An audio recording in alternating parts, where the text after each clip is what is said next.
या 26 जानेवारीला खरेदीचा फेस्टिवल रवींद्र वस्त्र निकेतन मध्येच. कल्याणी गडवाल साडी 495 मध्ये, पेशवाई सिल्क साडी 594 मध्ये, गर्ल्स वन पीस ड्रेस 333 मध्ये, कार्गो 6 पॅकेट 499 मध्ये, डिजिटल प्रिंटेड टी शर्ट फक्त 180 मध्ये. अशा अनेक असंख्य ऑफर्स एकाच छताखाली. फेस्टिवल सेल मध्ये खरेदी करणाऱ्या भाग्यवान ग्राहकांसाठी ₹1 च्या लकी ड्रॉ मध्ये कार जिंकण्याची सुवर्ण संधी, तसेच इतर अनेक आकर्षक बक्षिसे. ऑफर 22 जानेवारी ते 5 फेब्रुवारी, फक्त 15 दिवसांसाठी. आजच भेट द्या रवींद्र वस्त्र निकेतन, सलगरे, तालुका मिरज, जिल्हा सांगली.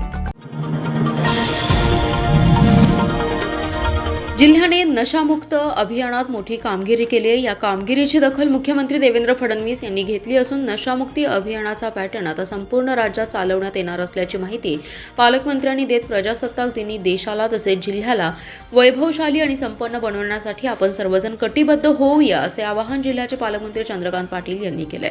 भारताच्या 77व्या प्रजासत्ताक दिनी पोलीस संचलन मैदानावर आयोजित मुख्य शासकीय समारंभात पालकमंत्री पाटील यांच्या हस्ते ध्वजारोहण करण्यात आलं.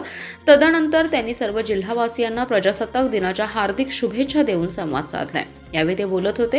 यावेळी खासदार विशाल पाटील, जिल्हाधिकारी अशोक काकडे, मुख्य कार्यकारी अधिकारी विशाल नरवाडे, आयुक्त सत्यम गांधी, पोलीस अधीक्षक संदीप घुगे यांच्यासह स्वातंत्र्य सैनिक, अधिकारी, कर्मचारी, नागरिक, विद्यार्थी आदी मोठ्या संख्येने उपस्थित होते. उपस्थितांना प्रजासत्ताक दिनाच्या शुभेच्छा देऊन जिल्हा अंमली पदार्थ मुक्त करताना भावी पिढी नशामुक्त करण्यासाठी सर्वांनी एकत्रित प्रयत्न करूया, असं आवाहन त्यांनी यावेळी केलंय. यावेळी पालकमंत्री पाटील यांनी देशाच्या स्वातंत्र्य प्राप्तीसाठी योगदान दिलेले थोर क्रांतिकारक, शूरवीर, शहीद, महापुरुष, स्वातंत्र्य सैनिक, देशभक्त, समाज सुधारक, शहीद जवान, वीर माता, वीर पिता, वीर पत्नी यांना अभिवादन करून उपस्थितांना प्रजासत्ताक दिनाच्या हार्दिक शुभेच्छा दिल्या. महापालिका निवडणुकीत भाजपला चांगलं यश मिळालं. पदाधिकारी आणि कार्यकर्त्यांवर पार्टी खूप प्रेम करते म्हणून कसंही वागून चालणार नाही. पद दिले नाही तर चालणार नाही, ही भूमिका बदलली पाहिजे. माझ्यापासून पार्टीचे नुकसान होणार नाही याबाबतची दक्षता घ्या. पक्षाबद्दल गद्दारी खपवून घेतली जाणार नसल्याचा इशारा भाजपचे ज्येष्ठ नेते तथा पालकमंत्री चंद्रकांतदादा पाटील यांनी सांगलीत रविवारी दिलाय. भाजपने विकासाचे व्हिजन घेऊन निवडणूक लढली आहे. विकास कामांसोबत माणसं जोडण्याचं काम नूतन नगरसेवकांनी करावे, असे आवाहन त्यांनी केलंय. खरे मंगल कार्यालयात भाजप विजयी मेळावा आणि नूतन नगरसेवक तसेच पराभूत उमेदवारांचा सत्कार ज्येष्ठ नेते तथा पालकमंत्री चंद्रकांतदादा पाटील यांच्या हस्ते करण्यात आला. यावेळी पालकमंत्री पाटील म्हणाले, देशामध्ये 22 राज्यांमध्ये मुख्यमंत्री असणारी पार्टी आहे. अमेरिकेची लोकसंख्या 22 कोटी आहे. 22 कोटी या देशाचे भाजप पार्टीचे मेंबर आहेत. अशा पार्टीला जर कोणी डिच केले आहे, परंतु केंद्रीय लेवलला सुद्धा तसेच शासन आपण करतो. पार्टी खूप प्रेम करते म्हणून आपण कसंही वागून चालणार नाही. महापालिकेत नगरसेवक म्हणून कमिशन मिळवण्याची पतपेढी नव्हे तर पद दिले म्हणून काहीही चालणार नाही. जुन्या आठवणी उघडून काढणार नाही. गतवेळी 43 निवडणूक निवडून आले होते, त्यापैकी 7 नगरसेवक फुटल्याने सत्ता गमवावी लागली होती. माझ्यापासून पार्टीचं नुकसान होणार नाही अशी वागणूक हवी. एखाद्याला सगळं दिलं तरी तो पार्टीशी गद्दारी करतो, हे आता खपवून घेतलं जाणार नाही. मी धमकी देत नाही, प्रेमाने सांगत असल्याचं त्यांनी स्पष्ट केलंय. आता 5 वर्ष तुमच्याकडून अपेक्षा आहेत. समस्या म्हणतो त्या आपण पूर्ण केल्याच पाहिजेत. एअरपोर्ट झालं पाहिजे. शेतकऱ्यांच्या वाहतुकीचे जनक कार्गो कसे होईल यासाठी प्रयत्न करायला हवा. आपलं शहर हे प्रामुख्याने त्याला पब्लिक युटिलिटी इलेक्ट्रिसिटी पॉईंट हवे. ती वेळ आहे. आपला कचरा व्हॅलिस्ट करण्यासाठीचा प्रोजेक्ट आहे. त्यांचं वर्षांचं इलेक्ट्रिसिटी बिल जर हे 12-13 कोटी येतं, त्यांच्याशी मी बोललो आणि आपल्याला ₹1 खर्च करायला न लागता केंद्राच्या वतीने तो प्रोजेक्ट सुरू करण्याचा प्रयत्न असल्याचं त्यांनी सांगितलं. भाजपचे नेते माजी आमदार सदाशिवराव पाटील आणि वैभव पाटील यांच्या घरावर करणीसारखी काळी जादू केल्याचा धक्कादायक प्रकार समोर आल्यामुळे विटा शहर हादरलंय. या गंभीर प्रकारानंतर काळी जादू करणाऱ्या बंगाली बाबूसह सुनील मेटकरीला चोप देत पाटील गटाच्या कार्यकर्त्यांनी विटा पोलिसांच्या ताब्यात दिले. आज दुपारी 3 वाजण्याच्या सुमारास माजी आमदार ॲडव्होकेट सदाशिवराव पाटील यांच्या घरापासून काही अंतरावर एका दुचाकीवरून 2 जण आले. यानंतर या दुचाकीवरील बंगाली बाबूने गाडीवरून खाली उतरून कोणी बघत नसल्याचं पाहून ॲडव्होकेट सदाशिवराव पाटील यांच्या घरासमोर अंगारा, बिबा, माती यांसह अन्य काही वस्तूंचे मिश्रण टाकून करणीसारख्या काळ्या जादूचा प्रयोग केला आणि थोड्या अंतरावर उभा करण्यात आलेल्या दुचाकी स्वारासोबत पलायन केलं. हा संपूर्ण प्रकार लक्षात येताच ॲडव्होकेट सदाशिवराव पाटील यांच्या घरात मोठ्या हालचाली सुरू झाल्या. यानंतर CCTV कॅमेरे चेक केले असता हा संपूर्ण काळ्या जादूचा प्रकार समोर आला. या अघोरी प्रकारानंतर आसपासच्या नागरिकांसह कार्यकर्त्यांनी या बंगाली बाबूचा शोध सुरू केला. काही वेळानंतर या बंगाली बाबूला पकडण्यात नागरिकांना यश आलं. यावेळी बंगाली बाबूला याबाबत माहिती विचारलं असता त्यांनी आपल्यासोबत असणाऱ्या विट्यातील सुनील मेटकरी यांनी हा संपूर्ण प्रकार करण्यास सांगितल्याची कबुली दिली. या संपूर्ण प्रकारानंतर संतापलेल्या कार्यकर्त्यांनी सुनील मेटकरीसह बंगाली बाबूला चोप देत विटातील छत्रपती शिवाजी महाराज चौकातून अक्षरशः धिंड काढून पोलिसांच्या ताब्यात दिलं. या संपूर्ण अघोरी प्रकारामुळे विटा पोलिसात खळबळ उडाली असून परिसर अक्षरशः हादरून गेलाय. तर हा संपूर्ण अघोरी प्रकार करणाऱ्या विट्यातील सुनील मेटकरीसह बंगाली बाबूवर कडक कारवाईची मागणी केली आहे. फक्त मावा मागितल्याच्या रागातून एका तरुणाला चाकूने भोसकल्याची घटना रविवारी सायंकाळच्या सुमारास घडली होती. या हल्ल्यात गंभीर जखमी झालेला नारायण सुरेश पवार या तरुणाचा उपचारादरम्यान दुर्दैवी मृत्यू झालाय. मावा मागितल्याच्या कारणातून झालेल्या वादावादीतून वडर गल्लीमध्ये नारायण पवार या 28 वर्षीय तरुणाला रविवारी सायंकाळी चाकूने भोसकलं होतं.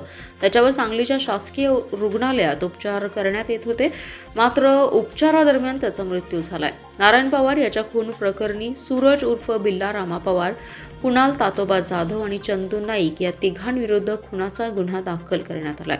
नारायण पवार यांनी तिघा संशयितांकडे मावा मागितला होता. यावेळी तिघांनी आम्ही मावा कोणाला देत नाही आणि कोणाकडून घेत नाही असं म्हटल्याने त्यांच्यामध्ये जोरदार वादावादीचा प्रकार घडला. वादावादीचं पर्यावसन हाणामारी झालं. त्यानंतर संतापलेल्या तिघांनी नारायण पवार या तरुणाला चाकूने भोसकलं होतं. त्याला तातडीने उपचारासाठी सांगलीच्या शासकीय रुग्णालयात दाखल करण्यात आलं होतं, परंतु उपचार सुरू असतानाच त्याचा मृत्यू झाला. या प्रकरणी तिघा संशयितांपैकी एकाला विश्रामबाग पोलिसांनी ताब्यात घेतले. अन्य दोघांच्या मागावर स्थानिक गुन्हा शाखा आणि विश्रामबाग पोलिसांची पथके रवाना करण्यात आली आहेत. जिल्हा परिषद निवडणुकीत भाजपने 11 जागा मित्रपक्षांशी सोडल्या आहेत. कवठेमंकाळ तालुक्यात माजी मंत्री अजितराव घोरपळे आणि जनसुराज्याच्या अनिता सगरे गटाशी समझोता केल्याचा गौप्यस्फोट पालकमंत्री चंद्रकांत पाटील यांनी पत्रकारांशी बोलताना केलाय.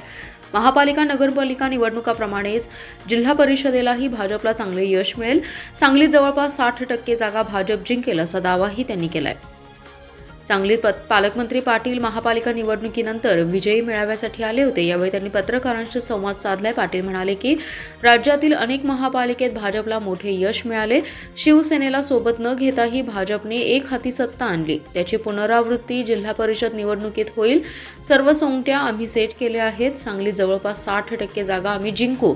जिल्हा परिषदेचा अध्यक्ष भाजपचाच होईल. काही जागा मित्रपक्षांसाठी सोडल्या आहेत. घोरपडे आणि सगरे गटाशी समझोता केले. ते जिंकल्यानंतर आमच्यासोबत येतील असा दावाही त्यांनी केला. जिल्हा परिषदेसाठी नेत्यांच्या कुटुंबियांना उमेदवारी दिल्याबाबत ते म्हणाले की काहीतरी कारणे घडली असतील म्हणून त्यांना उमेदवारी देण्यात आली असावी. महापालिका निवडणुकीवेळी मात्र भाजपने अनेक नेत्यांच्या घरात उमेदवारी दिली नाही. सांगलीत आम्ही 39 वर थांबायला नको होतं. 11 जागा कमी फरकाने गेल्या. आता संख्याबळाबाबत कुणाला बरोबर घेता येईल यावर मुख्यमंत्री देवेंद्र फडणवीस यांनी चर्चा सुरू केली आहे. शिंदे सेना सोबत येईल असा अंदाज आहे. सध्या तरी त्यांच्याशी चर्चा झाली नसल्याचंही त्यांनी स्पष्ट केलं. सांगलीमध्ये स्वाभिमानी शेतकरी संघटनेला भाजपने मोठा खिंडार पडलाय. स्वाभिमानी शेतकरी संघटनेचे जिल्हाध्यक्ष महेश खराडे यांच्यासह स्वाभिमानी शेतकरी संघटनेचे 5 तालुका अध्यक्षांनी भाजपामध्ये प्रवेश केलाय. पालकमंत्री चंद्रकांत पाटील यांच्या उपस्थितीमध्ये सांगलीत हा पक्षप्रवेश सोहळा पार पडलाय. राजू शेट्टींचे खंदे समर्थक मानले जाणारे स्वाभिमानी शेतकरी संघटनेचे जिल्हाध्यक्ष महेश खराडे यांनी आपल्या शेकडो समर्थक कार्यकर्त्यांसह भाजपात प्रवेश केलाय. या पक्षप्रवेश सोहळ्यानंतर मंत्री चंद्रकांत दादा पाटलांनी डावे आणि उजवे असं काही नसतं असं सांगत या पक्षप्रवेशामुळे आपल्याला मोठा आनंद झाल्याची भावना मंत्री पाटील यांनी व्यक्त केली आहे. यावेळी बोलताना चंद्रकांत दादा पाटील म्हणाले, आम्हाला पण डावेच म्हणावे लागेल, कारण गरजवंतांची गरज भागवणं हे डाव्यांचं काम आहे. सतत संघर्षातून उभे राहिलेले नेतृत्व हे महेश खराडे यांचं आहे. त्यांना जे आयुष्यात करायचं आहे आणि त्यांनी जे केलं त्यात कुठेही खंड पडू देणार नाही. भाजपमध्ये आलेल्या कार्यकर्त्यांचा आम्ही सन्मानच करतो. घरात लग्न करून आलेल्या मुलीचा सन्मानच करायचा असतो. उठसूट भांडणे करायची नसतात. नवीन लग्न होऊन आलेल्या मुलीचा आम्ही स्वागतच करतो. मार्ग मोर्चाचा नाही, आंदोलनाचा नाही, तर उपचाराने घेण्याचा आहे. 2014 पर्यंत FRP मिळवण्यासाठी शेतकऱ्यांना संघर्ष करावा लागला. त्यानंतर मी सहकार मंत्री असताना तसेच केंद्रात नरेंद्र मोदी यांनी शेतकऱ्यांच्या हितसंबंधात घेतलेल्या निर्णयामुळे शेतकऱ्यांना न्याय मिळाला. शेतकऱ्यांना कर्जमाफी कोणी दिली? शरद पवारांनंतर देवेंद्र फडणवीस यांनी दिली. भले भले नेते 50,000च्या वर कर्जमाफी देऊ नका असं म्हणत होते, पण आम्ही 1.5 लाखांची कर्जमाफी दिली असल्याचा टोला त्यांनी उद्धव ठाकरे यांना लगावलाय. संगीतकार पलाश मुच्छल विरोधात स्मृती मानधनाचा बालमित्र विज्ञान माने याच्याकडून तक्रार केल्यानंतर पलाश मुच्छलकडून विज्ञान माने याला अब्रू नुकसानीची नोटीस पाठवण्यात आली आहे. आपली बदनामी केल्याचा आरोप करत पलाश मुच्छलकडून 10 कोटींच्या मानहानीची नोटीस पाठवण्यात आली आहे. दरम्यान आपल्या पाठवण्यात आलेली नोटीस म्हणजे चोराच्या उलट्या बोंबा असून नोटीसला उत्तर देणार नसल्याचं विज्ञान मानेकडून स्पष्ट करण्यात आले. त्याचबरोबर पलाश मुच्छलकडून तक्रार मागे घेण्यासाठी दबाव टाकण्यात येत असून अंडरवर्ल्डची धमकी पलाश मुच्छलकडून देण्यात येत असल्याचा आरोप देखील विज्ञान माने यांनी केला असून चित्रपटातील आर्थिक फसवणूक प्रकरणी न्याय हक्कासाठी आपली लढाई सुरूच राहणार आहे. मात्र पलाश मुच्छलकडून जीवाला धोका असून आपल्याला संरक्षण मिळावं अशी मागणी देखील माने यांनी केली आहे. सांगली जिल्ह्यातील तासगाव तालुक्यातील पेड गावचे सुपुत्र देशातील एक प्रमुख उद्योजक अशोक खाडे यांना केंद्र शासनाचा पद्मश्री पुरस्कार जाहीर झालाय. केंद्र सरकारने या पुरस्काराची घोषणा केली आहे. विद्यमान आमदार सुरेश खाडे यांचे ते ज्येष्ठ बंधू आहेत. तासगाव तालुक्यातील पेड येथे सामान्य ग्रामीण कुटुंबात जन्म झालेल्या अशोक खाडे यांनी उद्योग क्षेत्रात आंतरराष्ट्रीय स्तरावर गाठलेली उंची अद्वितीय अशी आहे. उद्योग आणि व्यापार क्षेत्रातील त्यांच्या योगदानाबद्दल राष्ट्रपतींच्या हस्ते त्यांना पद्मश्री पुरस्काराने सन्मानित करण्यात येणार आहे. अशोक खाडे हे दास ऑफशोअर या कंपनीचे व्यवस्थापकीय संचालक आहेत. सामान्य परिस्थितीतून कष्ट आणि जिद्दीच्या जोरावर त्यांनी शून्यातून विश्व निर्माण केले. विशेषतः ऑफशोअर इंजिनिअरिंग क्षेत्रात त्यांच्या कंपनीने आंतरराष्ट्रीय स्तरावर मोठं नाव कमावले. सांगली जिल्ह्यातील एका ग्रामीण कुटुंबातून आलेले अशोक खाडे आज देशातील यशस्वी उद्योजकांपैकी एक मानले जातात. त्यांच्या या कार्याची दखल घेऊन त्यांना पद्मश्री पुरस्कार जाहीर करण्यात आलाय. या पुरस्काराबद्दल देशभरातील उद्योग, व्यापार, राजकीय, सामाजिक अशा विविध क्षेत्रातून अभिनंदनाचा वर्षाव होतोय. महापालिकेच्या महापौर पदासाठी 10 फेब्रुवारीला निवड होणार आहे, तर अर्ज दाखल करण्याची मुदत 2 ते 4 फेब्रुवारी आहे. त्यामुळे भाजपमधील महापौर पदासाठी इच्छुक असणाऱ्यांनी जोरदार लॉबिंग सुरू केले. महापौर पदासाठी निरंजन आवटी, धीरज सूर्यवंशी, रोहिणी पाटील, अतुल माने यांची नावे चर्चेत आहेत. महापालिकेच्या 78 जागांसाठी नुकतीच निवडणूक प्रक्रिया पार पडली आहे. या निवडणुकीत भाजपने 39 जागा मिळवत नंबर 1 पक्ष बनलाय, पण बहुमतासाठी भाजपला एका जागेची आवश्यकता आहे. तर काँग्रेसला 18, राष्ट्रवादी काँग्रेस अजितदादा पक्षाला 16, राष्ट्रवादी काँग्रेस शरद पवार पक्षाला 3, तर शिवसेना एकनाथ शिंदे पक्षाला 2 जागा मिळाल्या आहेत. भाजपने बहुमताचा आकडा गाठण्यासाठी शिवसेनेबरोबर बोलणी सुरू केली आहे. उपमहापौर पद शिवसेनेला देण्याचा विचार भाजपमध्ये सुरू आहे. याबरोबर महायुतीतील घटक पक्ष असलेल्या राष्ट्रवादी बरोबर देखील भाजपच्या नेत्यांचं बोलणं सुरू आहे. महापौर उपमहापौर निवडीसाठी पुणे विभागीय आयुक्तांनी कार्यक्रम जाहीर केलाय, तसे पत्र महापालिकेच्या आयुक्तांना आले. महापालिकेच्या महापौर आणि उपमहापौर पदासाठी दिनांक 10 फेब्रुवारीला निवडणूक होणार आहे. यासाठी विशेष महासभा घेण्यात येणार आहे. तर अर्ज दाखल करण्यासाठी इच्छुकांना दिनांक 2 ते दिनांक 4 फेब्रुवारी रोजी सकाळी 11 ते दुपारी 3 ही मुदत दिली गेली आहे. महापालिकेत भाजप बहुमताचा आकडा गाठणार आहे, त्यामुळे महापौर पदासाठी भाजपमध्ये इच्छुकांनी लॉबिंग सुरू केलंय. महापालिकेच्या महापौर आणि उपमहापौर पदाचा कार्यक्रम जाहीर झाल्यानंतर पक्षाच्या गटनेते पदाच्या निवडीच्या हालचाली गतिमान झाल्या आहेत. काँग्रेसचे गटनेते आणि महापालिकेच्या विरोधी पक्षनेते मंगेश चव्हाण यांच्या नावावर एकमत झाल्याची चर्चा आहे, तर दुसरीकडे राष्ट्रवादी काँग्रेस अजितदादा पक्षाच्या गटनेत्याची निवड येत्या 2 दिवसात केली जाणार असल्याचं पक्षाच्या पदाधिकाऱ्यांनी सांगितलं. महापालिकेच्या महापौर आणि उपमहापौर पदाची निवडणूक 10 फेब्रुवारीला होणार आहे, तर 2 ते 4 फेब्रुवारी अर्ज दाखल करता येणार आहेत. यापूर्वी सर्व पक्षाच्या नगरसेवकांची आणि पक्षाच्या गटनेत्यांची नोंदणी होणं आवश्यक आहे. त्यासाठी आता हालचाली सुरू झाल्या आहेत. भाजपने 39 जागा मिळवल्याने सत्ताधारी गटनेते आणि सभागृह नेतेपद भाजपला मिळणार आहे, तर दुसरीकडे 18 जागा जिंकून काँग्रेस 2 नंबरचा पक्ष बनलाय. त्यामुळे विरोधी पक्षनेतेपद हे काँग्रेसला मिळणार आहे. त्यामुळे काँग्रेसचा गटनेता हा विरोधी पक्षनेता असणार आहे. याबरोबर माजी विरोधी पक्षनेते संजय मेंढे यांच्या नावाची देखील चर्चा आहे, पण मंगेश चव्हाण यांना शहर जिल्हाध्यक्ष पद दिलं गेलं नाही, त्यामुळे त्यांच्याकडे विरोधी पक्षनेते पदाची जबाबदारी येऊ शकते. यावर काँग्रेसचे नेते आमदार विश्वजित कदम आणि खासदार विशाल पाटील लवकरच निर्णय घेतील. मंगेश चव्हाण यांच्या नावावर एकमत झाल्याची चर्चा आहे.